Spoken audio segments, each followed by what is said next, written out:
তো আজকে পড়বো হচ্ছে ডেরিভেটিভস এর চ্যাপ্টার 3। এটা হচ্ছে hedging strategies using future. Future ব্যবহার করে হেজ করা। হেজ করা মানে আমরা আগেও পড়ছিলাম ফার্স্ট চ্যাপ্টারে। হেজ করা মানে হচ্ছে রিস্ক কে নিউট্রালাইজ করা বা রিস্ক কে রিডিউস করা। তো রিস্ক কমানোর জন্য আমি ফিউচারকে কিভাবে ইউজ করব সেটা আর কি এখানে দেখবো। তো রিস্ক দিয়ে আসলে কি বোঝাচ্ছি, যে রিস্ক কোত্থেকে আসবে, সোর্স অফ রিস্ক কি কি। সোর্স অফ রিস্ক হচ্ছে দুইটা, যদি লিখি এখানে সোর্স অফ রিস্ক, এখানে দুইটা রিস্ক নিয়ে আমরা আলোচনা করব সোর্স অফ রিস্কে। এক নাম্বার হচ্ছে যে আমার কাছে একটা অ্যাসেট আছে, সেটার দাম কমে যেতে পারে 3 মাস বা 2 মাস পরে। আমার কাছে যে অ্যাসেটটা আছে সেটা আমি এখনই বিক্রি করব না, এখন আমার কাছে রাখবো। আমি চাচ্ছি এটা কিছুদিন পরে বিক্রি করব, 3 মাস পরে বিক্রি করব। তো 3 মাস পরে কিন্তু আমার এই জিনিসটার প্রাইস কমে যেতে পারে। ঠিক আছে, আমি প্রায় ল্যাপটপের এক্সাম্পল বলি। সো সাপোজ যদি ল্যাপটপের কথাই চিন্তা করি, যে একটা ল্যাপটপ আমার কাছে এখন আছে, আমি ভাবতেছি 3 মাস পরে এটাকে আমি বিক্রি করে দিব। অথবা এমন আছে আমার কাছে ল্যাপটপটা নাই, ল্যাপটপটা আসবে আমার কাছে কিছুদিন পরে। তো আসলে আমি ওই সময় বিক্রি করে দিব, হয়তোবা আমাকে কেউ গিফট করবে বা বিদেশ থেকে আমার পরিচিত কেউ একজন আমার আমার জন্য এটা আনবে।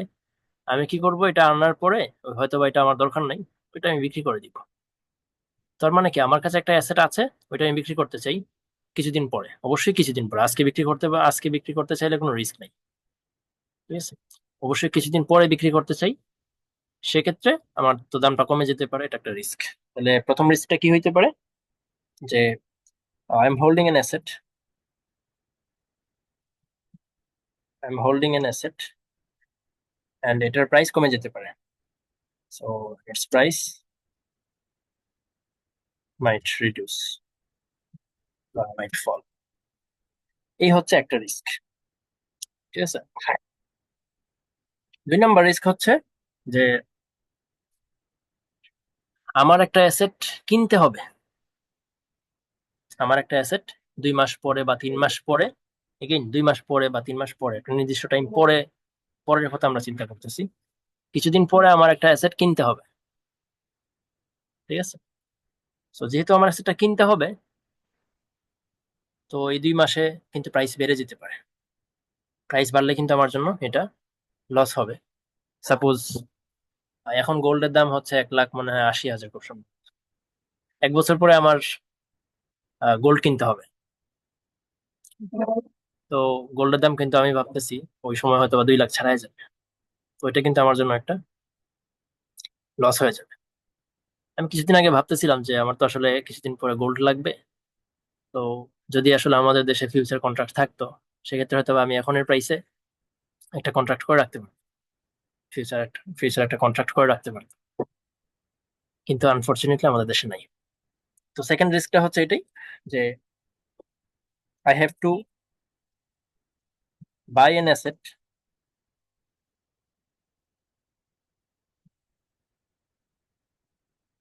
It's price might increase.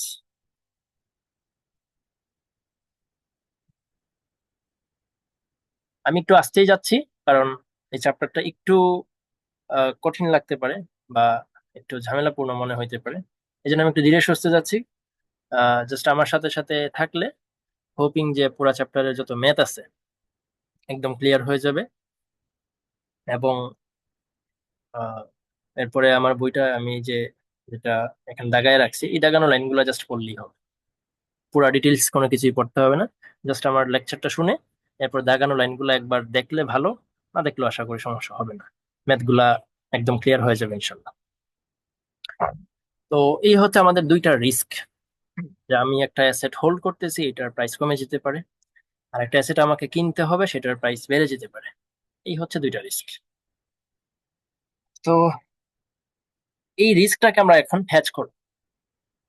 তো চ্যাপ্টারের নামটাতে আমি একটু জোর দিতেছি, যাতে মেইন কনসেপ্টটা কি, এখানে কি পড়বো সেটা বোঝা যায়। হেজিং করব। এই যে রিস্ক দুইটা আছে, এই দুইটা রিস্ক আমরা হেজিং করব। কি ইউজ করে হেজ করব? ফিউচার ইউজ করব। ফিউচার মানে কি? ফিউচার মানে হচ্ছে জাস্ট একটা সিম্পলি কন্ট্রাক্ট। 2 মাস পরের জন্য আজকে বসে একটা কন্ট্রাক্ট করে ফেলা, 3 মাস পরের জন্য আজকে বসে একটা কন্ট্রাক্ট করে ফেলা। আজকে আমরা কেনা বেচাটা করব না, 3 মাস পরে কি হবে না হবে সেটা আজকেই সেট করে ফেলতেছি। এটা কি বলতেছি? ফিউচার ইউজ করে 3 মাস পরের যে ঘটনাটা সেটাকে আমরা ফিক্সড করে ফেললাম, বা রিস্ক যেটা হইতে পারে 3 মাসে, দাম বাড়তে পারে কমতে পারে, সেই জিনিসটাকে আমরা হ্যাজ করে ফেললাম। তো হেজিং করার জন্য ফিউচার ইউজ করা হয়। এখন একটু বইয়ের বইয়ের লাইনগুলো পড়তেছি। যে এই যে their aim is to use future markets to reduce a particular risk they face, এই কথাগুলো এতক্ষণ বললাম। এরপর একটা প্রশ্ন আছে, পারফেক্ট হ্যাজ মানে কি? পারফেক্ট হ্যাজ মানে হচ্ছে কমপ্লিটলি রিস্কটাকে এলিমিনেট করে ফেলা। আমার এখানে যে রিস্ক দুইটা বললাম, এই দুইটা রিস্ককে আমি যদি একদম কমপ্লিটলি এলিমিনেট করতে পারি, এটাকে বলে হচ্ছে পারফেক্ট হ্যাজ। তো আমরা কি আদৌ আসলেই এই দুইটা রিস্ক যে আলোচনা করলাম, এই দুইটা রিস্ক কি 100% এলিমিনেট করতে পারবো? আনসার হচ্ছে না, 100% করা যায় না। মোটামুটি লেভেলে রিস্কটাকে মিনিমাইজ করতে পারবো। এজন্যই এখানে লিখে রাখছে perfect hedge are rare. Perfect hedge are rare. Perfect hedge করা যায় না, ঠিক আছে, 100% রিস্ক মিনিমাইজ করা যায় না, মোটামুটি লেভেলে একটা রিস্ক হ্যাজ করা যায়। আচ্ছা, এরপরে চলে যাই, হ্যাজ কত প্রকার? হ্যাজ হচ্ছে 2 প্রকার, একটা হচ্ছে শর্ট হ্যাজ আর একটা হচ্ছে লং হ্যাজ। আমি এখানে লিখতে পারি হ্যাজ হচ্ছে 2 প্রকার। Has to types. হ্যাজ হচ্ছে 2 টাইপস।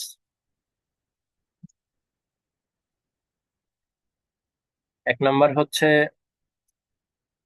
Long hedge.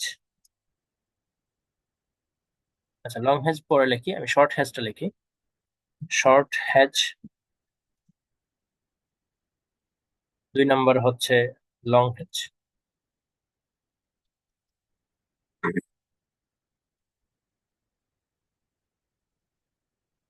ঠিক আছে, লং শর্ট হেজ আর হচ্ছে লং হেজ। সো দুইটাতেই আমরা ফিউচার ইউজ করব। শর্ট হেজেও ফিউচার ইউজ করব, লং হেজেও ফিউচার ইউজ করব। এখানে নতুন কোনো সিকিউরিটি আসবে না, ফিউচার নিয়ে সবকিছু কথাবার্তা বলবো। তো হেজ হচ্ছে 2 প্রকার বললাম, একটা হচ্ছে শর্ট হেজ আর একটা হচ্ছে লং হেজ। তো ওই দুইটা আসলে জিনিস না কি, আসলে শর্ট হেজ মানে কি আর লং হেজ মানে কি? শর্ট হেজ মানে হচ্ছে আসলে শর্ট পজিশন নেওয়া, শর্ট পজিশন নেওয়া। লং হেজ মানে হচ্ছে লং পজিশন নেওয়া ইন ফিউচার। শর্ট হেজ মানে হচ্ছে short position in future, long hedge মানে হচ্ছে long position in future. So short হেজটা কখন অ্যাপ্রোপ্রিয়েট? আমরা শর্ট হেজ কখন করব, কেন করব, কিভাবে হবে জিনিসটা, আস্তে আস্তে সবকিছু আসবে। সো শর্ট হেজ আমরা ইউজ করব এই যে 1 নাম্বার এটার ক্ষেত্রে। Short hedge is appropriate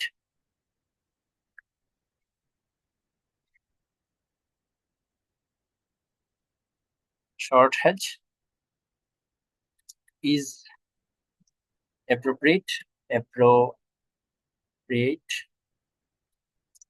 when I am holding an asset and its price might fall. ঠিক আছে, তো আমার কাছে একটা অ্যাসেট আছে, সেটার সেটার প্রাইস ফল করতে পারে, এজন্য আমি কি করব? শর্ট হেজে যাব। ওকে, তো এটা তো বুঝলাম যে শর্ট হেজে যাব। এখন শর্ট হেজ মানে কি? মানে হচ্ছে আমি একটা ফিউচারে একটা পার্টির সাথে কন্ট্রাক্ট করব যে 3 মাস পরে আমি তোমার কাছে এই জিনিসটা 60 টাকা দিয়ে বিক্রি করবো। ঠিক আছে, ওর সাথে আমি কন্ট্রাক্ট করলাম যে তোমার কাছে আমি অ্যাসেটটা 3 মাস পরে 60 টাকা দিয়ে বিক্রি করবো। তার মানে ওই যে প্রাইসটাকে আমি আজকে লক করে ফেললাম। ঠিক আছে, প্রাইসটাকে আমি আজকে লক করে ফেললাম। কত টাকা লক করলাম? সাপোজ 60 টাকা। 60 টাকাতে আমি লক লক করে ফেললাম। ঠিক আছে, এখন একটু ছোটখাটো একটা ম্যাথ আছে এখানে, দেখি ম্যাথ গুলা কিভাবে সাজানো যায়।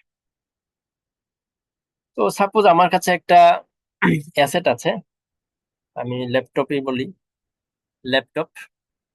সেটার আজকের মার্কেট প্রাইস হচ্ছে সাপোজ 55,000। আজকের মার্কেট প্রাইস হচ্ছে 55,000 বলবো নাকি একটু বাড়াবো? আচ্ছা, 55,000ই বলি, সমস্যা নেই, এটা হইলেই হয়েছে। এরপরে বইয়ের এক্সাম্পল গুলা চাইলে দেখে নিলেই হবে, আমি নিজের মতো করে এক্সাম্পল এখানে সাজিয়ে দিতেছি। একটা ল্যাপটপের প্রাইস, এখনের মার্কেট প্রাইস কত? ল্যাপটপের প্রাইস, মার্কেট প্রাইস হচ্ছে 55। এটা হচ্ছে এমকেটি প্রাইস। মার্কেট প্রাইসকে আবার স্পট প্রাইসও বলে। তো স্পট স্পট প্রাইস, আজকের প্রাইসটাকে আসলে স্পট প্রাইস বলতেছি। আচ্ছা, এটা হচ্ছে 55,000। তো নর্মালি আজকের যে স্পট প্রাইস, সেটার সমানই হয় আজকের ফিউচার প্রাইস। ফিউচার মানে তো একটা কন্ট্রাক্ট, যে কন্ট্রাক্টটা আমি 3 মাস পরের জন্য করতেছি, ওই ফিউচারের প্রাইসটাও আজকের স্পট প্রাইসের সমানই থাকে বেশিরভাগ কেসে। বেসিস রিস্ক নামে একটা জিনিস আছে, ওই রিস্কটা যদি না থাকে, ঠিক আছে, বেসিস রিস্ক জিনিসটা যদি, ওই একটা একটা রিস্ক আছে, ওইটা আমরা পরে পড়বো এই চ্যাপ্টারেই। ওই রিস্কটা যদি না থাকে, তাহলে আজকের যে স্পট প্রাইস, সেটা কার সমান হওয়া উচিত? ফিউচার প্রাইসের সমান হওয়া উচিত। ফিউচার প্রাইস মানে কি? মানে হচ্ছে 3 মাস পরে যে দামে কেনা বেচাটা করব, 3 মাস পরে যে দামে আমি কেনা বেচাটা করব, সেটার ফিউচার, সেটার প্রাইস। তাহলে আমি ধরে নিলাম ফিউচার প্রাইসও হচ্ছে 55 টাকায়। ফিউচার প্রাইস 55 টাকায় ধরে নিলাম। এটা 56 হইতে পারে, মানে 1-2 কম বেশিও হইতে পারে। ঠিক আছে, তাহলে আমি 56ই ধরি, একটু বেসিস রিস্ক রাখলাম, 1 টাকা বেসিস রিস্ক রাখলাম, এখানে 1 টাকা ডিফারেন্স রাখলাম আর কি, এটাকে বলতেছি বেসিস রিস্ক। আচ্ছা, তো কোনো কোনো এক্সামে হচ্ছে দুইটা ইকুয়ালও দেওয়া থাকতে পারে, কোনো কোনো সময় দুইটা একটু গ্যাপ দিয়েও রাখতে পারে, বেশিরভাগ সময় একটু গ্যাপ থাকবে, এই জন্য আমি গ্যাপ দিয়ে স্টার্ট করতেছি। তো আজকের প্রাইস, এটা হচ্ছে ল্যাপটপটার আজকের প্রাইস।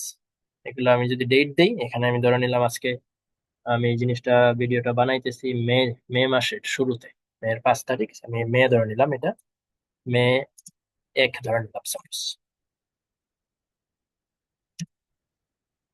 এখন আমি তো ল্যাপটপটা বিক্রি করবো, তাই না? ল্যাপটপটা আমার কাছে আছে, অবশ্যই ল্যাপটপটা আমার কাছে আছে, যে I am holding N asset.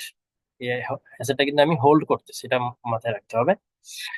আমার কাছে যখন একটা অ্যাসেট থাকে, তখনই কিন্তু আমি শর্ট হেজে যাই, শর্ট পজিশনে যাই, বা শর্ট হেজ করি, এটা মাথায় রাখতেই হবে, মাস্ট। তো আমার কাছে একটা অ্যাসেট আছে, যেটার আজকের প্রাইস হচ্ছে 55, ফিউচার প্রাইসও ধরে নিলাম 56। 3 মাস পরে এটার প্রাইস তো কি হবে জানি না, অনেক কিছুই হইতে পারে। তো আমি কি করলাম, আজকে একটা ফিউচার কন্ট্রাক্টে ঢুকে গেলাম। ফিউচার কন্ট্রাক্টে ঢুকলাম, অবশ্যই তাহলে ফিউচার, এই যে ফিউচারের প্রাইসে ঢুকতে হবে আমাকে। তাহলে এই যে আমি তার সাথে একটা কন্ট্রাক্ট করে ফেললাম, একজন ব্যক্তির সাথে, যে ভাই 3 মাস পরে আমি তোমার কাছে এটা 56 টাকায় বিক্রি করবো। ঠিক আছে, তাহলে এটাতে এই দামে আমার কন্ট্রাক্ট হয়ে গেল, এটা মাথায় রাখতে হবে, এই দামে আমার কন্ট্রাক্ট হয়ে গেল। এটাকে একটু লাল করে রাখি, এটাতে এই দামে আমার কন্ট্রাক্ট হয়েছে। ঠিক আছে, 3 মাস পরে আমি 56 টাকা পাবো ওই ব্যক্তির কাছ থেকে, বিক্রি করলে, অ্যাসেটটা বিক্রি করলে। আচ্ছা, এখন যাই 3 মাস পরে, তাহলে 3 মাস পরে অবশ্যই কত তারিখ হবে? 3 মাস পরে হবে মে, জুন, জুলাই, জুলাই মাসের 31 তারিখ। জুলাই 31, জুলাইয়ের 31 তারিখে এটার প্রাইস যে কত হবে সেটা তো আমরা জানি না। ল্যাপটপটার প্রাইস, মার্কেট প্রাইস কত হবে সেটা তো আমরা জানি না অবশ্যই। ধরে নিলাম, ওই যে ভাই তুই,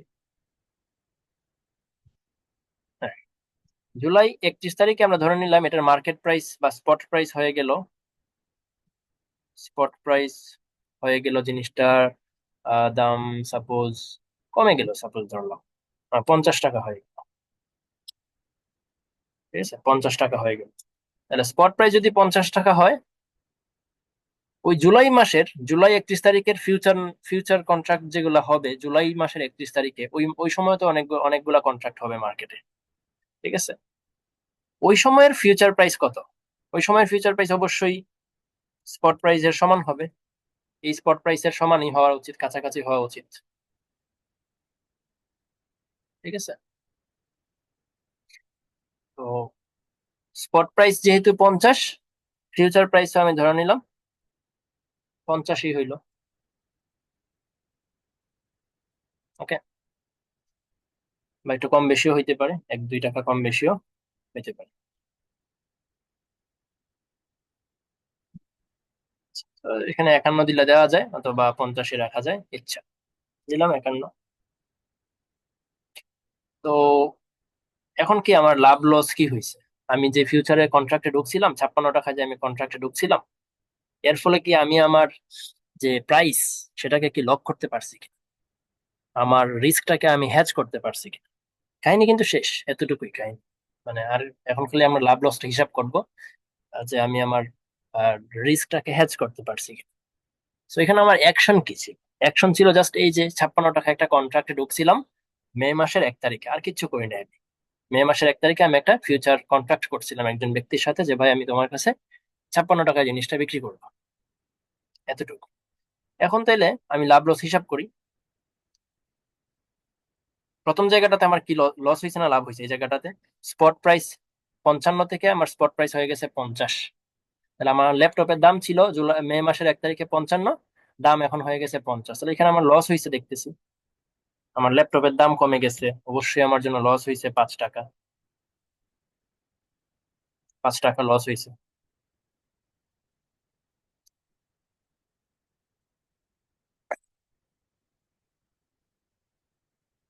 আর ফিউচারে, ফিউচারে কিন্তু আমার লাভ হয়েছে।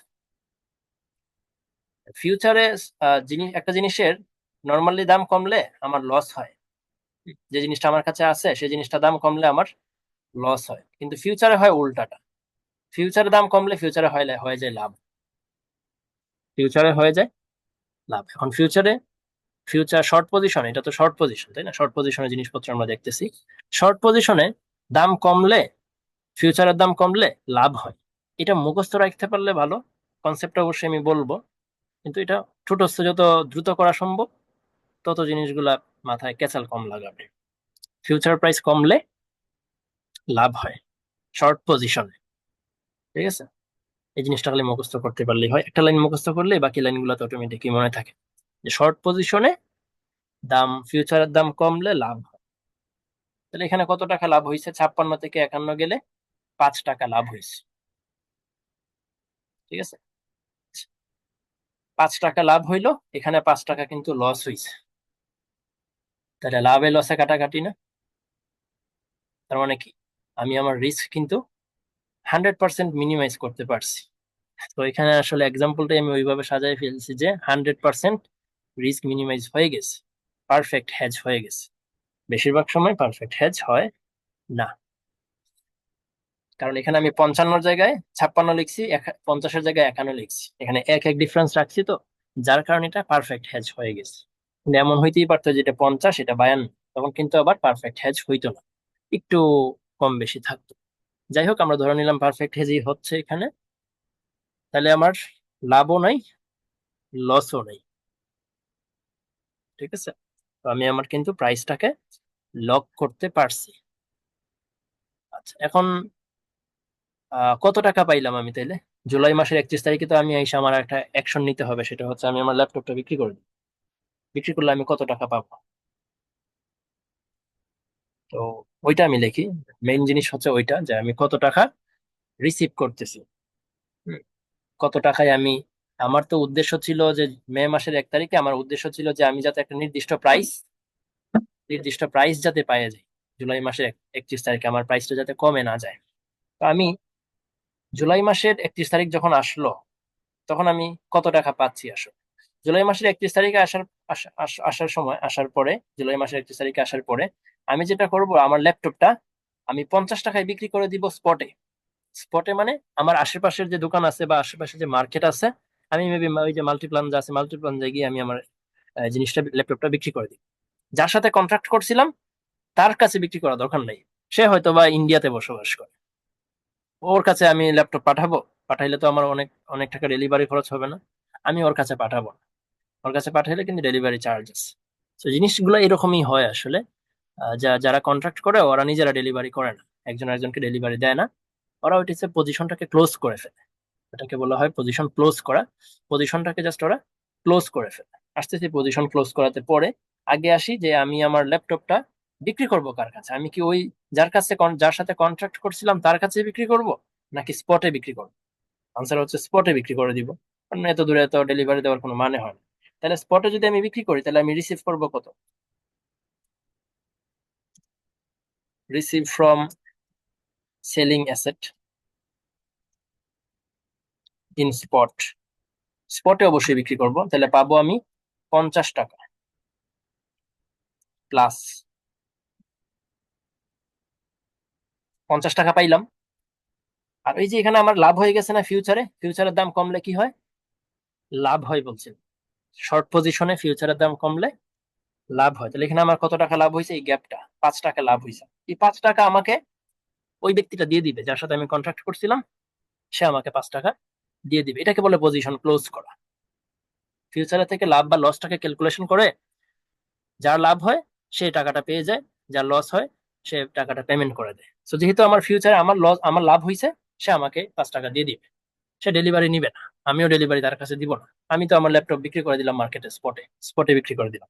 ওই 5 টাকা সে আমাকে পাঠাই দিবে। তাহলে আমার আলটিমেটলি আমি কত টাকা পাইলাম? 50 টাকা পাইলাম স্পটে বিক্রি করে। আর ফিউচারের এখান থেকে আমি পাইলাম 5 টাকা আরো। তাহলে আমি আলটিমেটলি পাইলাম কত? 55 টাকা। তাহলে এই যে আমি কন্ট্রাক্টে ঢুকছিলাম কিন্তু 56 টাকায়, আর আমি পাচ্ছি কত? 55 টাকা। তাহলে 100% ইয়া হয় নাই। আর 100% কিন্তু হ্যাজ হয় নাই। ঠিক আছে। তাহলে 55 টাকা, আমি 55 টাকাতে আমি আমার প্রাইসটাকে লক করে ফেলতে পারছি। ঠিক আছে। সো এই আর কি অবস্থা। এখন এক্সাম্পল আমরা নতুন ভাবে সাজাইতে পারি। স্পট প্রাইস 50 টাকা না, হয়তো অন্য কিছু তো হইতে পারে। তাহলে এক্সাম্পলটা একটু অন্যভাবে সাজাই।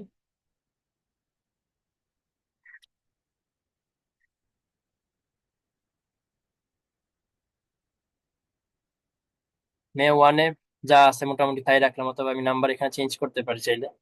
থাকুক এইভাবেই। প্রথমটা ইনিশিয়ালটা এইভাবে থাকুক। আর জুলাই 31-এ তো আনসার্টিন কি হবে জানি না। তো স্পট প্রাইস এখানে 50 ধরছিলাম, এখন একটু বাড়ায় দিই, এটাকে 60 দিয়ে দিই। আর এটাকে দিয়ে দিই 61 বা 62 দিয়ে দিই, কিছু একটা দিয়ে দিই। 61 দিলাম। তো রিসিভ ফ্রম সেলিং অ্যাসেট, এখন আমি অ্যাসেটটা সেল করে কয় টাকা পাবো? স্পট প্রাইসে সেল করবো অবশ্যই, তাহলে 60 টাকা পাবো। আর এখানে আমার লাভ হইলো নাকি লস হইলো? ফিউচারের প্রাইস এখানে কি হয়েছে? ফিউচার প্রাইস বাড়ছে, তো বাড়লে তো লস হয়ে গেল। ফিউচার তো প্রাইস কমলে তো আমার লাভ হওয়ার কথা ছিল। শর্ট পজিশনে ফিউচার প্রাইস কমলে লাভ হয়। এখানে তো দাম বাড়ছে ফিউচারের, সেখানে আমার লস হয়ে গেল। তাহলে এখানে কত টাকা লস হইলো? 56 আর 61 গ্যাপ হচ্ছে 5, তাহলে 5 টাকা লস। তাহলে এখানে আর প্লাস সাইন থাকবে না, এখানে হয়ে যাবে মাইনাস সাইন। মাইনাস সাইন, তাহলে 60 - 5 55। 55-তে এগেইন আমি আমার প্রাইসটাকে আজকেই ফিক্স করে ফেলবো। আজকে বলতে মে 1 তারিখে বসে আমি 55 টাকা যে পাবো, এটা মোটামুটি একটা সার্টিন হয়ে গেছি। ঠিক আছে। এখন 55 টাকা সার্টিন হয়েছি, হয়তো বা 1-2 টাকা এদিক সেদিক হবে, কিন্তু মোটামুটি প্রাইস লক। ঠিক আছে। এই হচ্ছে শর্ট হ্যাজ গেল। এটা গেল শর্ট হ্যাজ। তাহলে আমরা ফার্স্টে পড়লাম সোর্স অফ রিস্ক, এরপরে পড়লাম দুই দুই টাইপের হ্যাজ। এখন এক্সাম্পল দেখলাম শর্ট হ্যাজের। এখন আসতেছি লং হ্যাজ।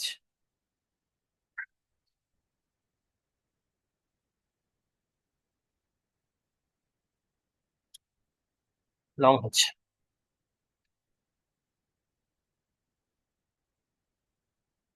তো এই যে বইয়েও শর্ট হ্যাজের একটা এক্সাম্পল এখানে দেওয়া আছে।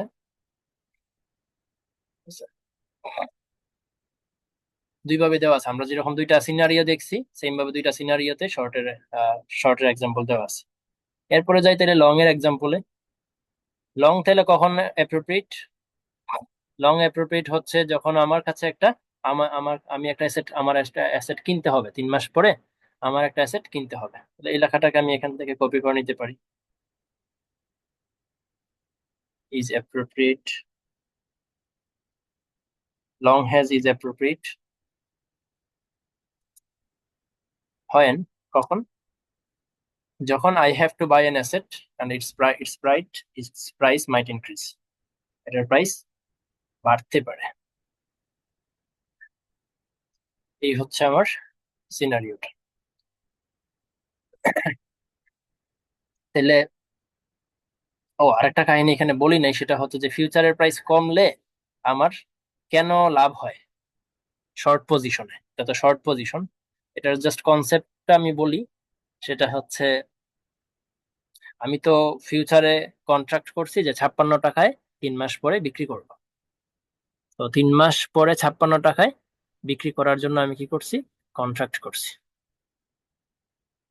এখন ওই সময় 3 মাস পরে যখন আসলো তখন কিন্তু ফিউচার প্রাইস হয়ে গেল 51, তাই না? ফিউচার প্রাইস 51 হয়ে গেল। তো স্পট আর ফিউচার তো মোটামুটি কাছাকাছি সমান। তো আমি কি করতে পারি? মার্কেট থেকে যদি আমি 50 টাকা দিয়ে জিনিসটা কিনি, হুম, 50 টাকা দিয়ে কিনে আমি যদি ওই যে যার সাথে কন্ট্রাক্ট করছি 56 টাকায়, তার কাছে যদি আমি বিক্রি করে দিই, তাহলে কিন্তু আমার লাভ হয়ে যায় না? ঠিক আছে, ফিউচার প্রাইস যেহেতু 51, তো ওই 51 টাকা তো মানে তো স্পট প্রাইস আমি যদি 51 ধরে নেই, মোটামুটি দুইটা তো সমান হয়, বেশিরভাগ সময় দুইটা আহ, সমান হওয়ার কথা, কারণ বেসিস রিস্ক যদি না থাকে।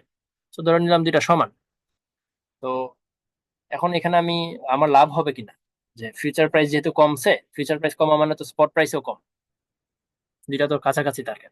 তো আমি কি করলাম? স্পট থেকে 51 টাকা দিয়ে কিনলাম জিনিসটা, 51 টাকা দিয়ে কিনলাম। আর আমি ওর সাথে কন্ট্রাক্ট করে রাখছিলাম না যে 56 টাকায় ওর কাছে বিক্রি করব, তাহলে মার্কেট থেকে 51 টাকায় কিনে ওর কাছে বিক্রি করে দিলাম, তাহলে আমার লাভ হয়ে গেল না? এই কনসেপ্টটা মাথায় রাখতে পারলে ভালো আর কি।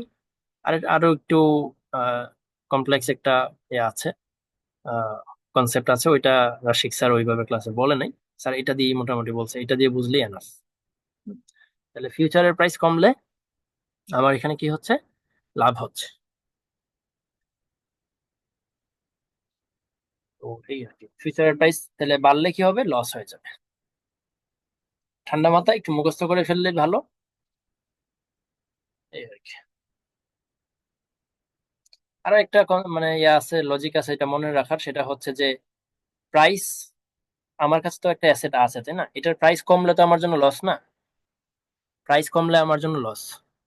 সো এই লসটাকে কভার করার জন্য বা রিস্কটাকে হ্যাজ করার জন্য আমার এমন একটা জিনিসে যাইতে হবে যেখানে প্রাইস বাড়লে লাভ হবে।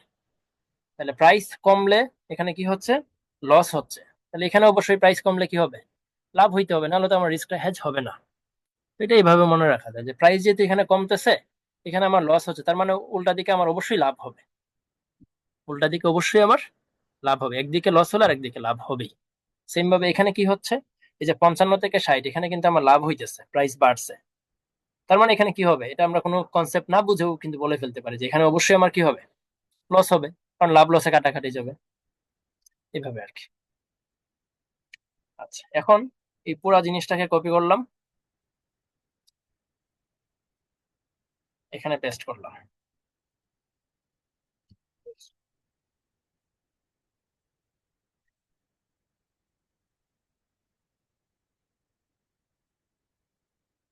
এখন লং হেজের এক্সাম্পলটা সাজাই।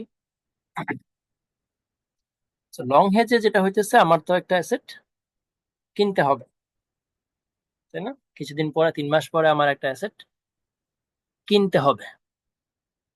আচ্ছা, তো ধরে নিলাম যে জিনিসটা আমি কিনবো সেটার আজকের প্রাইস হচ্ছে 55 টাকা। আজকের প্রাইস 55 টাকা। আর এটার ফিউচার প্রাইস, এটার ফিউচার প্রাইস তো ধরে নিলাম 15 টাকা। এটাকে আমি সমান সমান রাখতে চাচ্ছি, যেটাকে আমি সমান রাখি, মার্কেট প্রাইস এবং ফিউচার প্রাইস মানে স্পট প্রাইস আর ফিউচার প্রাইস সমান হয়, ধরে নিলাম সমান, স্পট প্রাইস 55, ফিউচার প্রাইস 55। এরপরে আমি তো অ্যাসেট কিনবো, তো কিনবো কখন? জুলাই মাসের 31 তারিখে। এই টাইমে এসে আমি কিনবো, তাই না? বাই, বাই করবো এটা। তো বাই করব কি, 55 টাকা দিয়ে কন্ট্রাক্ট করছি যে আমি কিনবো। মে মাসের 1 তারিখে আমি কন্ট্রাক্ট করছি যে 55 টাকা দিয়ে কিনবো। এখন যখন জুলাই মাস আসলো, তখন কি আমি আসলে ওর কাছ থেকে কিনবো? আমি কিন্তু ওর কাছ থেকে কিনবো। আমি কিনে ফেলবো থেকে, স্পট থেকে কিনে ফেলবো। তাহলে স্পট থেকে কিনলে আমার টাকা যাবে কত? আমার টাকা যাবে কিন্তু 50 টাকা চলে যাবে, তাই না? 50 টাকা আমার চলে যাবে। আচ্ছা, আর আমার এখানে কি হইলো? এখানে কি লাভ হইলো নাকি লস হইলো? এখানে 55 টাকার জিনিসটা আমি 50 টাকায় পাইতেছি, লাভ হইছে না? 55 টাকার জিনিসটা আমি 50 টাকায় কিনতেছি, তার মানে তো এখানে লাভ হইছে। তার মানে বোঝা যাচ্ছে এখানে কি হবে? অবশ্যই লস হবে। 55 আর 51 গ্যাপ কত দেবে? 4। এই 4 টাকা হচ্ছে আমার ওই ব্যক্তিটাকে দিয়ে দিতে হবে যার সাথে আমি কন্ট্রাক্ট করছিলাম, যার কাছ থেকে কিনবো বলছিলাম, তাকে আমার এই 4 টাকা দিয়ে দিতে হবে। তাহলে এই 4 টাকাও আমার যাচ্ছে, 50 টাকাও আমার যাইতেছে। অ্যাসেটটা আমি কিনলে 50 টাকা আমার যাইতেছে। তাহলে আলটিমেটলি আমার যাচ্ছে কত? আলটিমেটলি আমার যাচ্ছে 54 টাকা। ঠিক আছে? তার মানে মে মাসের 1 তারিখে বসেই আমি প্রাইসটা সেট করে ফেললাম। আমি যে 3 মাস পরে যে ল্যাপটপটা কিনবো, সেটার প্রাইস আজকে বসে আমি সেট করে ফেললাম 54 টাকা। তো 3 মাস পরে মার্কেটের কন্ডিশন যাই হোক না কেন, আমি 54 টাকা দিয়ে কিনে ফেলতে পারবো। ঠিক আছে? তো এই গেল প্রথম সিচুয়েশন। তো এটার এই রিসিভ ফ্রম হবে না, এটা হবে হচ্ছে কি, payment. Payment for buying asset, payment for buying asset, buying the asset.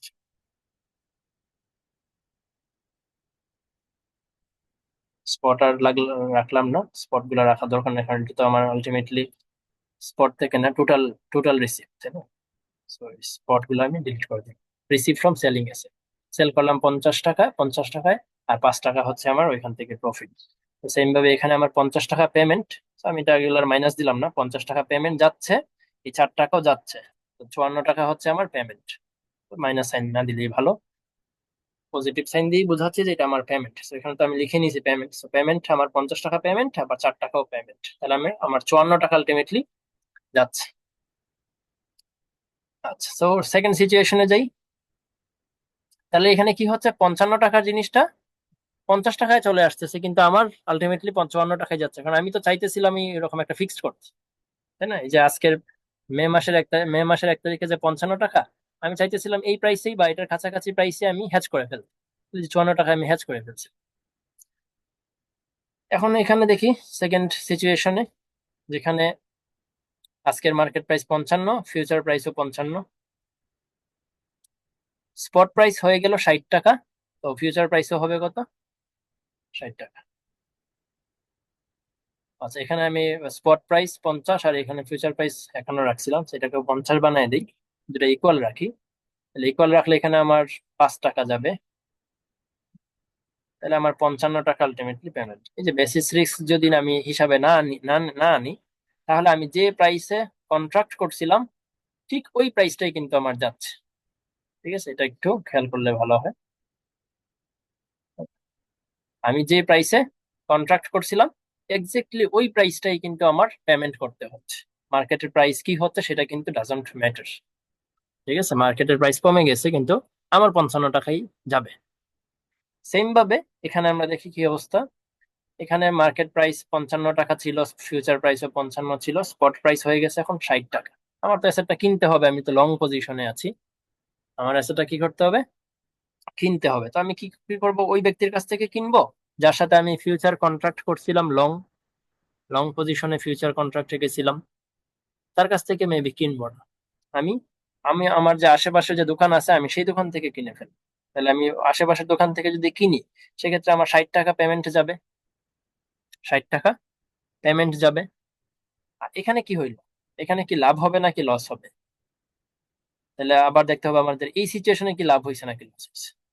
এই 55 টাকার জিনিসটা আমি 60 টাকা দিয়ে কিনতেছি, তার মানে কি আমার এখানে লস হচ্ছে। 55 টাকার জিনিসটা 60 টাকা দিয়ে কিনতেছি, এখানে আমার লস হচ্ছে। তার মানে বুঝতে পারতেছি যে ফিউচারে আমার লাভ হয়েছে। এই রুলটাই মনে হচ্ছে আমার কাছে ভালো, তাইলে ইজিলি বোঝা যায় এখানে লস হয়েছে, এখানে লাভ হবে। তাহলে এই 55 টাকা আর 60 টাকার ডিফারেন্স কত? 5 টাকা। এই 5 টাকা কিন্তু আমার লাভ। তো এই 5 টাকা লাভকে আমি মাইনাস করে দিলাম। তাইলে আমার পেমেন্ট কত হচ্ছে? আমার পেমেন্ট হচ্ছে 60 টাকা আমি পেমেন্ট করছি এদিকে, এদিকে আমি 5 টাকা পেয়ে যাচ্ছি। তাহলে আমার আলটিমেটলি পেমেন্ট হচ্ছে 55 টাকা। ঠিক আছে? এইভাবে 3 মাস পরে কি হবে সেই জিনিসটা আমি আজকেই সেট করে ফেলতেছি। এটা কেউ তো বলতেছে আমি রিস্ক নিউট্রালাইজ করা বা রিস্ক রিডিউস করা। এই যে আবার দেখি এখানে ফিউচার প্রাইস 55 টাকা, আমি একজনের সাথে কন্ট্রাক্টে গেছিলাম যে ভাই তোমার কাছ থেকে আমি 55 টাকা দিয়ে কিনবো 3 মাস পরে। 3 মাস পর যখন আসলো তখন কিন্তু আসলেই আমার 55 টাকাই যাচ্ছে। আমি ওর কাছ থেকে কিনতেছি না, ওর কাছ থেকে আমি অবশ্যই কিনতেছি না, কিন্তু মার্কেটে স্পট থেকেই কিনি। আর এখানে আমি এখানে লাভ লসের হিসাবটা করে দেখতেছি যে আমার আলটিমেটলি 55 টাকাই যাচ্ছে। এইভাবে রিস্ক গুলাকে হ্যাজ করা যায় ফিউচার ইউজ করে। তাহলে উপরে আমরা ফিউচার ইউজ করছি, এখানেও আমরা ফিউচার ইউজ করছি। ওইখানে আমরা জাস্ট পজিশনটা নিছিলাম শর্ট, যে আমি বিক্রেতা হিসেবে পজিশনটা নিছিলাম। এখানে আমি পজিশনটা নিছি কি, ক্রেতা, ক্রেতার পজিশনটা নিছি। এতটুকুই হচ্ছে শর্ট হেজ আর লং হেজের জিনিসগুলো। তাহলে আমাদের এই পর্যন্ত এগুলা শেষ, লং হেজ শেষ। এখন আসতেছে arguments for and against hedging. এই জিনিসটা নুসরাত ম্যাম বিবিএ তে পড়াইছিল কিনা আমি শিওর না। নুসরাত ম্যাম অন্য সেকশনে ছিল, রাশিক স্যার আমাদের সেকশনে ছিল, সি সেকশনে। রাশিক স্যার বিবিএ তে হচ্ছে এই জায়গাটা খুব সম্ভবত পড়ায় নাই, আমার যতটুকু মনে পড়ে পড়ায় নাই। তো নুসরাত ম্যাম পড়াইছে কিনা শিওর না, কিন্তু এমবিএ তে আবার ম্যাম এই জায়গাটা পড়াইছে। তো বিবিএ এর যদি কেউ এই জিনিসটা রেকর্ডটা দেখে থাকো, সেক্ষেত্রে হচ্ছে ওই ক্লাসে যদি এটা পড়ায়, সেক্ষেত্রে এটা এই জায়গাটা শুনতে পারো, নাহলে স্কিপ। আর এমবিএ তে তো এটা পড়াইছে, যেহেতু এটা সো এমবিএ তে তো লাগবেই। এই জিনিসটা আমি একটু স্লাইড থেকে বলি, কারণ এখানে বাংলা কথা থেকে স্লাইডে একটু পয়েন্ট আকারে লিখে দিছে আর্গুমেন্টস ফর এন্ড এগেইনস্ট হচ্ছে হেজিং, হেজিং এর এগেইনস্টে এবং ফরে। এই জিনিসটা স্লাইড থেকে বলি।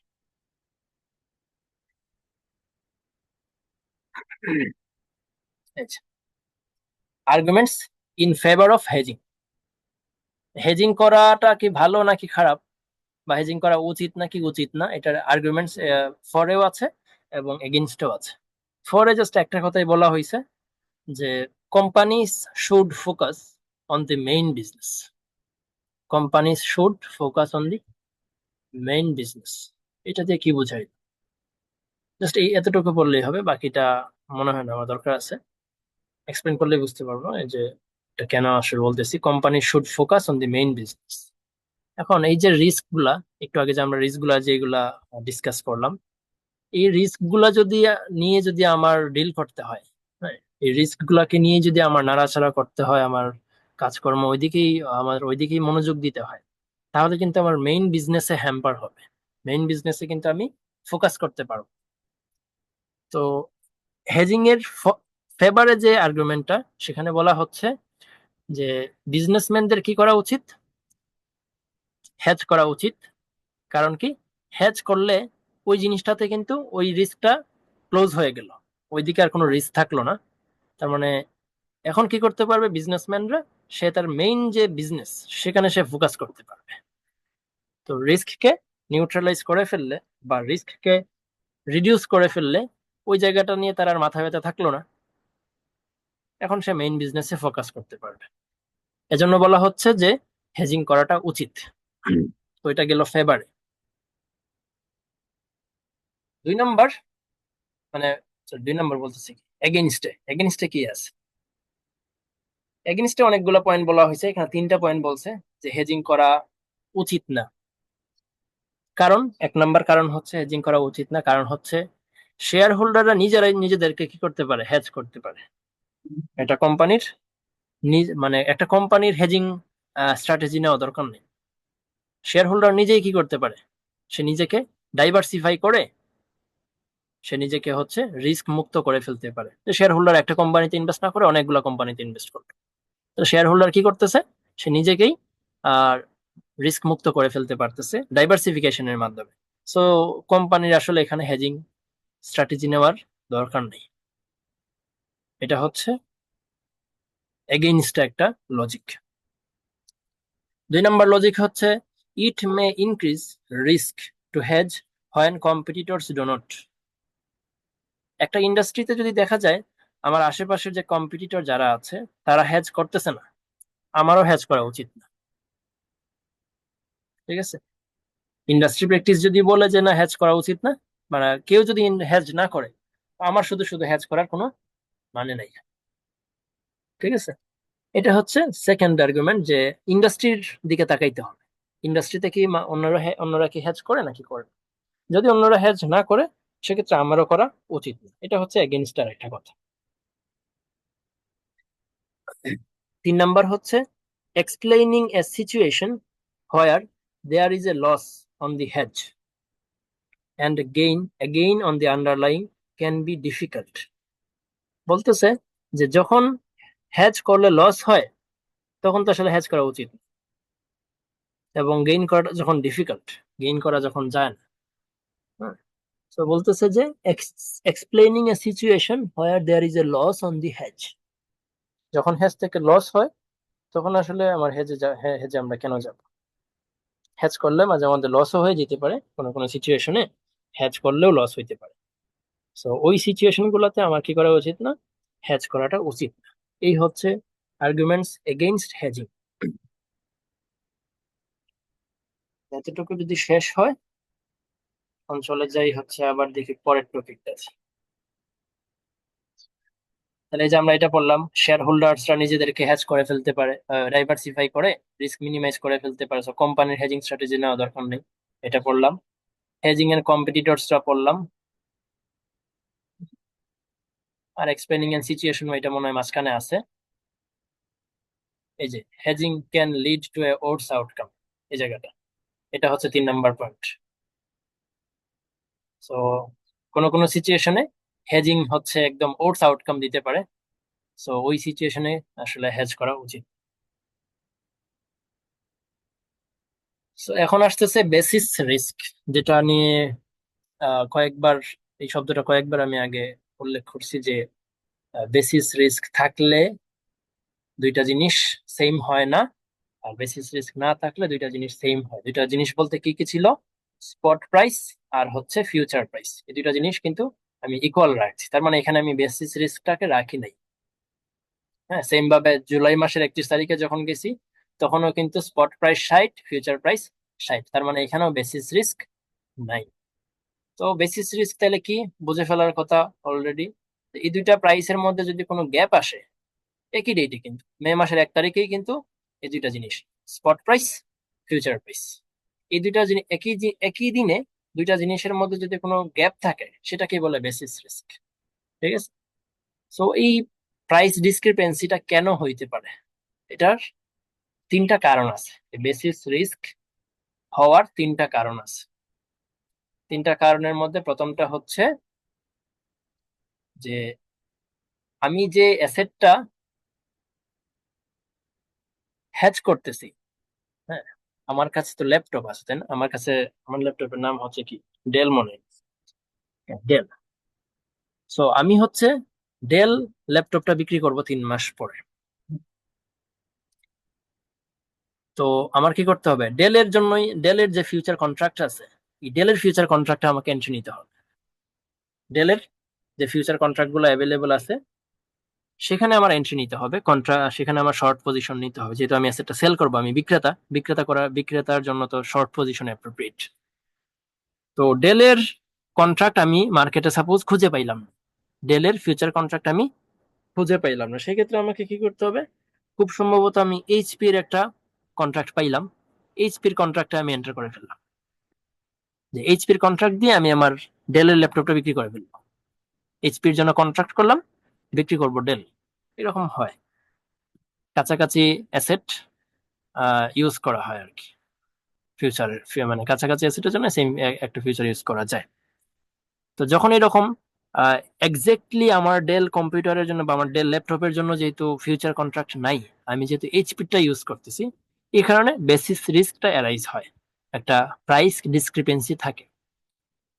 ঠিক আছে, কারণ এই যে স্পট প্রাইসটা তো হবে হচ্ছে আমার ডেলের, কিন্তু ফিউচার প্রাইসটা তো হবে এইচপির, তাই না? কারণ ডেলের তো ফিউচার নাই, সো ফিউচার প্রাইস করতে কি আসবে? সো যেহেতু দুইটা জিনিস এখানে মানে দুইটা জিনিস, দুইটার দাম, দুইটা অ্যাসেটের দাম, এই জন্য একটু গ্যাপ তো থাকবেই, যদিও দুইটাই ল্যাপটপ। এই হচ্ছে প্রথম কারণ বেসিস রিস্ক অ্যারাইজ হওয়ার। সেকেন্ড কারণটা হচ্ছে দ্য হেজার। তাহলে প্রথম লাইনটা বুঝে ফেলার কথা, এখন পড়লে the hedge asset whose price, যেটার প্রাইস আমি হ্যাজ করব, সেটা মেবি সেম না আন্ডারলাইং দ্য ফিউচার কন্ট্রাক্ট যেটা আছে, ফিউচার কন্ট্রাক্টের আন্ডারলাইং যে অ্যাসেটটা আছে সেটার সাথে মেবি আমার অ্যাসেটটা একদম ইকুয়াল না, একটু পার্থক্য আছে। 2 নম্বর পার্থক্য, 2 নম্বর কারণ হচ্ছে the hedger may not be certain of the exact date that as the asset will be bought or sold. এটাও হইতে পারে যে আমি যে বলতেছি 3 মাস পরে বিক্রি করব, 3 মাস পরে যে আমি বলতেছি অ্যাসেটটা বিক্রি করব, এমন হইতে পারে যে হ্যাজ করতেছে সে একদম এক্স্যাক্টলি শিওর না যে 3 মাস পরেই নাকি এটা, এমন হইতেছে পারে 3 মাস 5 দিন, 3 মাস 10 দিন, এরকম হইতে পারে। ঠিক আছে, এক্স্যাক্টলি যখন সে শিওর না যে কখন বিক্রি করতে হবে বা কখন কিনতে হবে, এরকম একটা সিচুয়েশন হইলে তখন হচ্ছে আমার এই বেসিস রিস্কটা অ্যারাইজ হয়। 3 নম্বর রিজন হচ্ছে the hedge may require the future contract to be closed out before its delivery month. এমন হইতে পারে যে ডেলিভারি মান্থের আগেই আমার ফিউচার কন্ট্রাক্টটা ক্লোজ করা লাগতে পারে। ডেলিভারি মান্থ হচ্ছে সাপোজ এখানে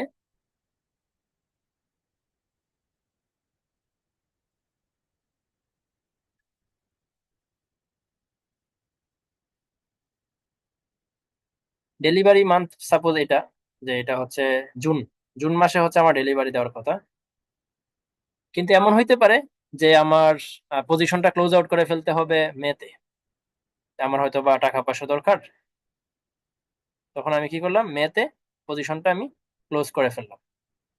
ঠিক আছে, তো এরকম যদি হয় যে জুন মাসের ডেলিভারি দেওয়ার কথা, আমি মেতে এটাকে ক্লোজ আউট করে ফেলতেছি, ঠিক আছে, তখন আমার বেসিস রিস্কটা অ্যারাইজ হইতে পারে। এই 3টা কারণে বেসিস রিস্ক মেইনলি অ্যারাইজ হয়। তো এটা একটা গুরুত্বপূর্ণ থিওরি, যে বেসিস রিস্ক কেন অ্যারাইজ হয়, খুবই ইম্পর্টেন্ট একটা থিওরি আসার মধ্যে। তাহলে বেসিস রিস্কের ফর্মুলা কি? ফর্মুলা খুবই সহজ, মানে ওই যে spot price minus future price, spot price minus future price. এই যে এখানে স্পট প্রাইস আছে কত, 55, ফিউচার প্রাইস হচ্ছে 55, তার মানে এখানে বেসিস রিস্ক 0। ঠিক আছে, তো এই আর কি। তো এটা নিয়ে খুব বেশি সময় নষ্ট করার কোনো মানে নেই। Spot price minus future price, কোনো কোনো সময় এখানে future price minus spot price হইতে পারে, সেক্ষেত্রে এটা হচ্ছে কোন সময়, এটা হচ্ছে যখন আমরা কথা বলবো ফাইন্যান্সিয়াল অ্যাসেট নিয়ে, তখন। তো ওই সূত্র দিকে নজর দেওয়া দরকার নেই, মেইনলি আমাদের এই পুরো চ্যাপ্টারে সূত্র একটাই, বেসিসের ফর্মুলা একটাই, সেটা হচ্ছে spot minus future, spot minus future, নির্দিষ্ট দিনের, একই দিনের। এখানে আমাদের মে মাসের 1 তারিখের বেসিস রিস্ক কেমনে বের করবো, এই 55 মাইনাস 55। আর স্পট প্রাইস কেমনে বের, এখানে ইয়াটা জুলাই 31 তারিখের বেসিস রিস্ক কত, 60, এই মাইনাস এই 60। সেম ভাবে যদি আগের এক্সাম্পলে যাই, সেখানে বেসিস রিস্ক আছে, এই যে মে মাসের 1 তারিখে বেসিস রিস্ক কত, 55 মাইনাস 56, তার মানে -1, এটা হচ্ছে বেসিস রিস্ক। আর এখানে এখানে বেসিস রিস্ক কত, জুলাই মাসের 31 তারিখে, এখানেও -1।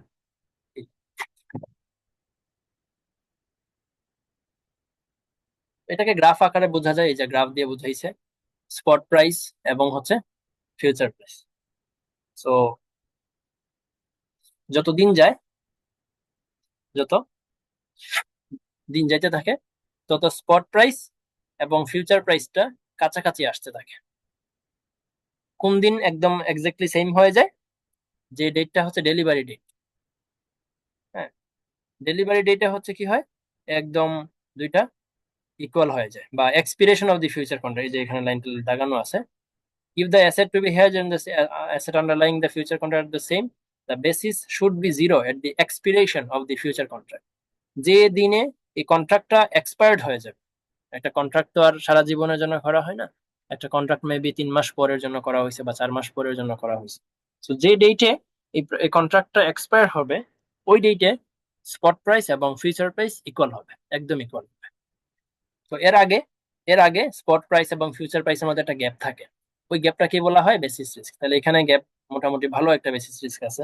এরপর আস্তে আস্তে বেসিস রিস্কটা কমতেছে, আস্তে আস্তে কমতেছে। স্পট প্রাইসের মতো চেঞ্জ হচ্ছে, ফিউচার প্রাইসের মতো চেঞ্জ হচ্ছে, চেঞ্জ হয়ে কিন্তু দুইটা আবার ক্লোজ, মানে ক্লোজ হয়ে যেতেছে ডে বাই ডে।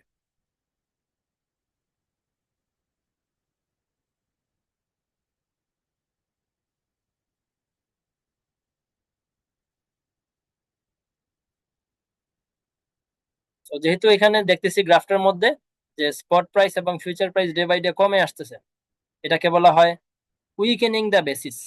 বেসিসটা কি হচ্ছে? উইক হয়ে যাচ্ছে, বেসিস রিস্কটা নাই হয়ে যাচ্ছে দিন দিন।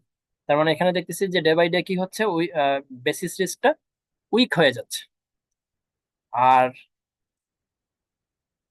এটা যে গ্যাপটা যদি বড় হইতো, মানে ডে বাই এরকম যদি হইতো যে গ্যাপটা বাড়তেছে,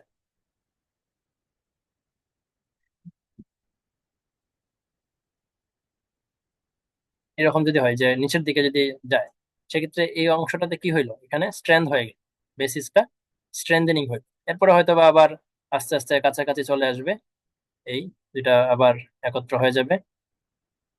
তো এখানে এই এই সিচুয়েশনটাতে কি হইলো, এখানে কিন্তু বেসিস রিস্কটা স্ট্রেংথেনিং হইলো। তো বেসিস রিস্ক যদি কমে, সেটাকে বলা হয় বেসিস উইকেনিং, উইক হচ্ছে। আর গ্যাপটা যদি বড় হয়, সেক্ষেত্রে বলা হচ্ছে বেসিস স্ট্রেংথেনিং হচ্ছে। এই কথাগুলো লেখা আছে এই যে এখানে। an increase in the basis increase in the basis is referred as strengthening of basis, or a decrease in the basis is referred to as weakening of the basis. So এখানে notation দিছে কিছু, যে S1 মানে হচ্ছে আজকের spot price, S2 মানে হচ্ছে 3 মাস পরের স্পট প্রাইস, F1 মানে হচ্ছে আজকের ফিউচার প্রাইস, F2 মানে হচ্ছে 3 মাস পরের ফিউচার প্রাইস। তো আজকের যে স্পট S1, S1 থেকে যদি আমি F1 বাদ দিই, সেক্ষেত্রে কিন্তু আসে B1। B1 বলতে বেসিস, ঠিক আছে। সেম ভাবে আমি যদি S2 থেকে F2 বাদ দিই, S2 থেকে F2 বাদ দিই, সেক্ষেত্রে আমার আসবে B2, মানে বেসিস রিস্ক এট টাইম 2, 2 মাস পরে বেসিস রিস্ক।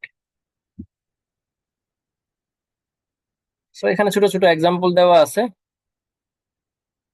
যে আজকের প্রাইস দেওয়া আছে, আজকের ফিউচার প্রাইস দেওয়া আছে। সো দুইটা মাইনাস করলে আমার চলে আসতেছে বেসিস রিস্ক, আজকের বেসিস রিস্ক। 2 মাস পরের ফিউচার প্রাইস দেওয়া আছে, 2 মাস পরের স্পট প্রাইস দেওয়া আছে। সো বেসিস রিস্ক 2 বের করে ফেলা যায়। তো এগুলো আমি আর ডিটেলসে গেলাম না, জাস্ট সিম্পলি দেখলেই বোঝা যায়, এটা কঠিন কিছু না, জাস্ট মাইনাস করা, একটা সংখ্যা থেকে একটা সংখ্যা মাইনাস। এই জিনিসটাতে একটু দেখতে হবে, এই যে এই জায়গাটা।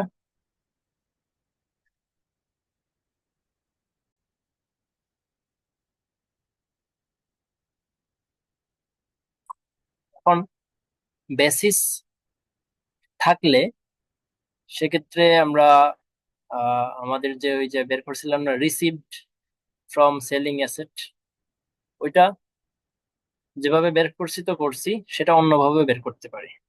আমরা যেটা বের করছিলাম received from selling asset,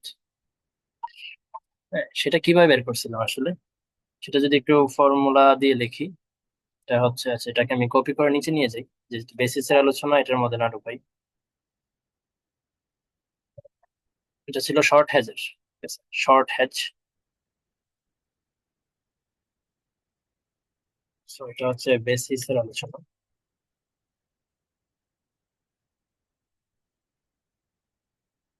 just একটু মানে ফর্মালাইজ করবো আর কি, একটু ফর্মুলার টাইপের মতো করে নিয়ে আসবো, এটা আর কিছু না। সিম্বল দিয়ে লিখবো আর কি। শর্ট হেজে আমাদের যেটা ছিল যে এই 50 টাকা কিভাবে আসছিল, 50 ছিল যে আমার হচ্ছে S2, তাই না? এটা হচ্ছে স্পট প্রাইস জুলাই 31, তার মানে এটা কিন্তু S2।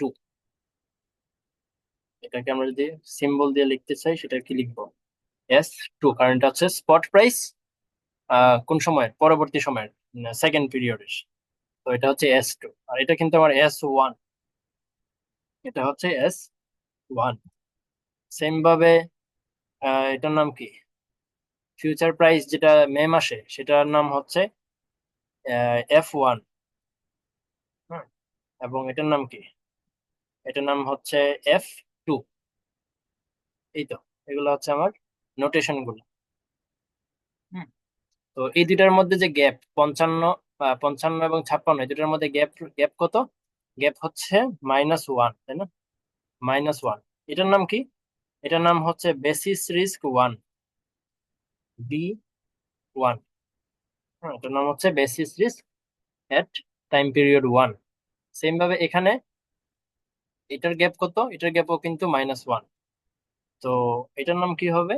এটার নাম হবে হচ্ছে বেসিস রিস্ক এট টাইম পিরিয়ড 2, মানে বেসিস 2। এই জাস্ট মাইনাস করে করে বের করুন। এখন এই জিনিসটাকে আমি একটু ফর্মুলা দিয়ে বের করতে চাই, রিসিভড ফ্রম সেলিং অ্যাসেট। তো এটার জন্য জাস্ট আমরা তো যা যা করছি সেগুলোই আর কি সিম্বল দিয়ে লিখি। দেখি এখানে 50 পাইছিলাম, কি এই যে 50, S2 বসাই দিয়েছিলাম, তাই না? তাহলে S2 বসাইলাম, S2 প্লাস এই 5 কেমনে পাইছিলাম? 5 কিন্তু পাইছিলাম এই 56 এবং 51 ডিফারেন্স, F1 মাইনাস F2। তাহলে যে F1 মাইনাস F2, এই হচ্ছে আমার রিসিভড ফ্রম সেলিং অ্যাসেটের ফর্মুলাটা জাস্ট। ঠিক আছে, যখন আমি শর্ট হেজে আছি তখন আমার রিসিভ ফ্রম সেলিং অ্যাসেটের ফর্মুলাটা দাঁড়াচ্ছে এটা, S2 plus F1 minus F2। ওকে। তো রিসিভ ফ্রম সেলিং অ্যাসেট এইভাবে বের করলাম একভাবে। আমি চাইলে এটাকে অন্যভাবে বের করতে পারি। সেটা কিভাবে? তাহলে এটাকে আমি আবার নিচে কপি করি,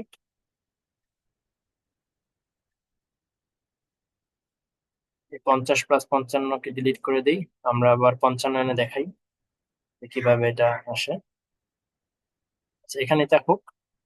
so S2 plus F1 minus F2, তাই না? এই হচ্ছে ফর্মুলাটা, আগের ফর্মুলাটাই। সো এখানে যদি আমি এই F1টাকে আমি পিছনে নিয়ে যাই, F1 প্লাসটাকে যদি আমি পিছনে নিয়ে যাই, এই, তাহলে কি দাঁড়াচ্ছে? S2 minus F2 plus F1, same ফর্মুলাই তো রাখলাম। হ্যাঁ, so এটা সমান কি দেওয়া যায়? এই S2 মাইনাস F2 মানে কি? S2 মাইনাস F2, এই যে দেখেন, S2 আর F2 এই দুটার গ্যাপটা আমরা কি বলি? বেসিস রিস্ক 2 বলি না? তার মানে S2 মাইনাস F2 কি দাঁড়াচ্ছে? B2 প্লাস হচ্ছে আমার F1, B2 প্লাস F1। তাহলে এটা হচ্ছে আরেকটা ফর্মুলা, B2 প্লাস F1টা হচ্ছে রিসিভ ফ্রম সেলিং অ্যাসেটের আরেকটা ফর্মুলা। তাহলে দেখি 55 আসে কিনা। F1 কত? F1 মানে হচ্ছে ওই যে এটা 56, এটা কিন্তু আমরা আগে থেকেই জানি। 56, 5 6, 56 বসাইলাম F1। B2 কত? এই যে B2 হচ্ছে -1, তাহলে এই যে -1 ইকুয়াল টু আসছে 55। এই আর কি। তাইলে ওইভাবে নর্মালিও বের করা যায়, এইভাবেও একটু আহ ভাবে যাবি করে বের করা যায়। তো এই ফর্মুলাটাতে আরেকটু খেয়াল করলে কি বোঝা যাচ্ছে, এটাতে যদি একটু নজর দেই, সেটা হচ্ছে যে F1 কিন্তু আমি আজকেই জানি, তাই না? F1 কিন্তু আমি যদি মে মাসের 1 তারিখে বসে ডিসকাস করি, মে মাসের 1 তারিখে কিন্তু আমি F1টাকে জানি। F1 কিন্তু 56, যে সেটা আমি কিন্তু আজকেই জানি। B2 কত সেটা কিন্তু আমি জানি না। B2 কত হবে সেটা কিন্তু আমি জানি না। তাইলে F1 যেটা আমি বলতেছি 56 টাকায় আমি কন্ট্রাক্ট করছি, এই টাকাটা আমি পাবো, তাই না? আমার আশা হচ্ছে এই টাকাটা আমি 3 মাস পরে ল্যাপটপটা বিক্রি করলে 56 টাকা পাবো।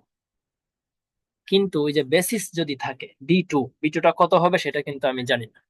B2 যদি -1 হয় তাহলে কিন্তু আমি আসলে 56 পাবো না, বরং 55 টাকা পাবো। তাইলে এই বি টুটাই হচ্ছে আসলে একটা রিস্ক। ঠিক আছে, আমরা বলতেছিলাম যে হেজিং করলে আমরা আমরা কি করব, রিস্ক মিনিমাইজ করে ফেলবো। হ্যাঁ, রিস্ক মিনিমাইজেশনই করতেছি, কিন্তু বেসিস রিস্ক নামের একটা রিস্ক আছে যেটাকে আমরা মিনিমাইজ করতে পারতেছি না। ছোট্ট একটা রিস্ক থেকে যাচ্ছে যেটাকে মিনিমাইজ করা সম্ভব হচ্ছে না। ঠিক আছে, তার মানে পারফেক্ট হেজ হচ্ছে না, একটু হলেও রিস্ক থেকে যাচ্ছে। এই হচ্ছে বি টুটা। আমি তো জানি না, বি ওয়ান কিন্তু আমি জানি, বি ওয়ান আমি জানি, কিন্তু বি টুটা আমার অজানা, যার কারণে কিন্তু বেসিস রিস্কটা আসতেছে। তো এই হচ্ছে বেসিস রিস্ক। এটা নিয়ে আবার অন্যভাবে ওই যে লং হেজের ম্যাথ দিয়েও বলে ফেলা যায়। লং হেজের ম্যাথ এই যে এখানে, এটা এটা যে এটা আমরা আলোচনা করলাম মাত্র, এটা হচ্ছে আমরা আলোচনা করলাম এতক্ষণ যেটা দেখাইলাম। এই যে লেফট হ্যান্ড সাইড, মানে এটা এটা হচ্ছে আমাদের প্রথম অংশটা, এটা এটা এই ফর্মুলাটা। আর পরে যেটা বাহির করলাম এটা হচ্ছে এখানে রাইট হ্যান্ড সাইড।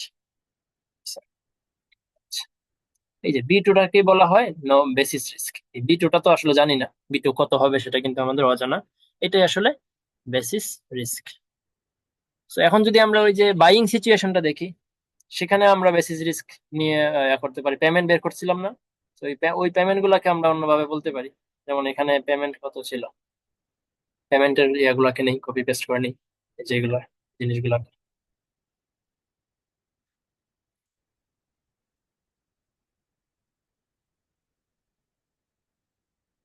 এটা হচ্ছে শর্ট বেসিস, আর এটা হচ্ছে লং হেজের বেসিস রিস্ক। তো এগুলোকে আমি 56 করে বানাই দিই, কারণ বেসিস রিস্ক নিয়ে তো আমাকে কথা বলতে হবে, মানে বেসিস রিস্ক তো দেখাইতে হবে। তো এগুলো যদি ইকুয়াল ইকুয়াল রেখা দিই তাহলে তো বেসিস থাকলো না। ঠিক আছে, আচ্ছা, এখানে কোনো চেঞ্জ হবে না। সো এই যে 50 + 5 এটা কেমনে পাইছিলাম, এটা কিনা আবার দেখি। এই 50-এর নাম কি? 50-এর নাম হচ্ছে কিন্তু আমার spot price, second spot price, তাই না? সেকেন্ড স্পট প্রাইস, তাহলে এটার নাম কি, এস টু না? এটার নাম কিন্তু S2 প্লাস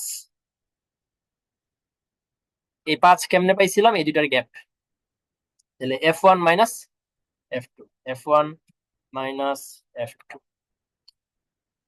এই তো, এটাই তো ছিল 50 + 5-এর ফর্মুলা। এখন এগেইন আগের মতো আমরা সেম কাজটা করতে পারি, যে S2 আর F2 এই দুটাকে একত্র করতে পারি, এটাকে শেষে নিয়ে যেতে পারি। তবু সেম কাজ, আসলে কোনো চেঞ্জ নেই।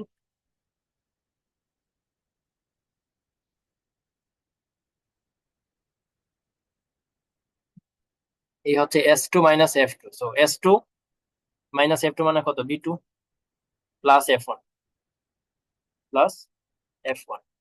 তাহলে মান বসাই, B2 মান কত? এখানে B2 হচ্ছে 50 আর 51 গ্যাপটাকে আমরা বলি B2, তাই না? তো 50 আর 51 গ্যাপ হচ্ছে 1 প্লাস -1, তাই না? -1, 50 থেকে 51 গেলে তো -1। আর ইয়া কত, F1 কত? F1 হচ্ছে আমার এই যে 56, ফিউচার প্রাইস 56, এই যে 56, ইকুয়াল টু কত আসলো, 55। সেই যে এখানেও 55 আসছিল, এখানেও কিন্তু 55 আসে। তো দুই ভাবে আমরা এটা জিনিসটা বের করতে পারি, এই আর কি, আর কিছু না।